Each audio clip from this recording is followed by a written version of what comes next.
Il est aujourd'hui scientifiquement admis que la production et l'utilisation de combustibles fossiles tels que le charbon, le pétrole et le gaz naturel représentent la source principale d'émissions de gaz à effet de serre, responsable du réchauffement climatique. Principal émetteur de carbone, le secteur des transports est ainsi devenu un levier privilégié pour faire baisser les émissions de CO2 à l'échelle planétaire. L'Union européenne a récemment décidé de mettre en place différentes mesures, dont l'interdiction à la vente des véhicules thermiques neufs à partir de 2035.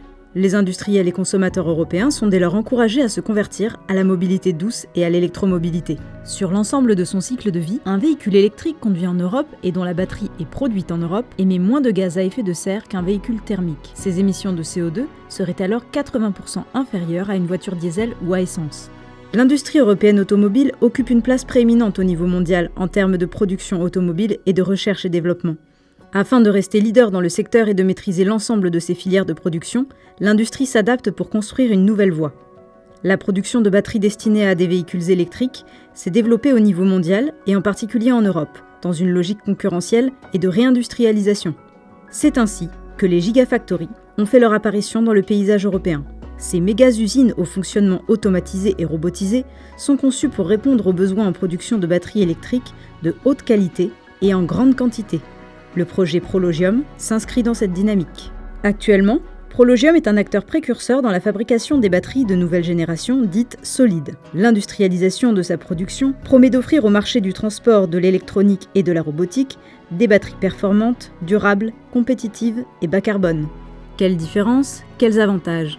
Un meilleur niveau de sécurité et de résistance à la chaleur, une autonomie accrue, avec la possibilité de faire plus de 1000 km sur les véhicules équipés des batteries les plus puissantes. Une charge rapide, équivalente à 12 minutes contre 30 minutes pour les technologies de batterie actuellement disponibles, un coût et un impact réduit, notamment via une alimentation en énergie décarbonée et via le recyclage des ressources minières utilisées pour la construction de nouvelles batteries.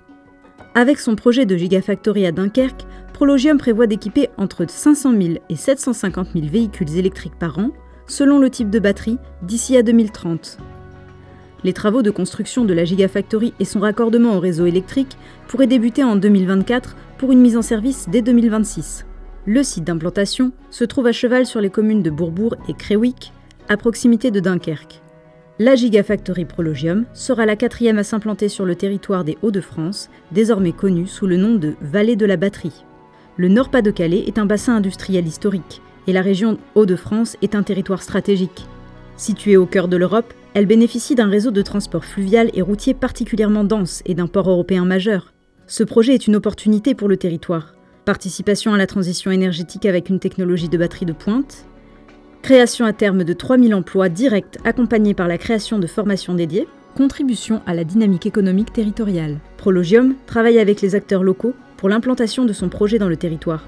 RTE aura également un rôle clé dans le projet en tant que co-maître d'ouvrage responsable du raccordement électrique de la Gigafactory. Ce projet fait l'objet d'une concertation réglementaire avec le territoire, réunissant la population, les acteurs socio-économiques, les associations et les acteurs éducatifs. Au programme de la concertation, 2 réunions publiques, 4 ateliers de concertation, une table ronde, 5 rencontres mobiles auprès des habitants du territoire et d'autres rencontres de proximité auprès de publics ciblés. Venez profiter de ces temps d'écoute et d'échange pour débattre de l'opportunité de ce projet, le faire évoluer, l'enrichir.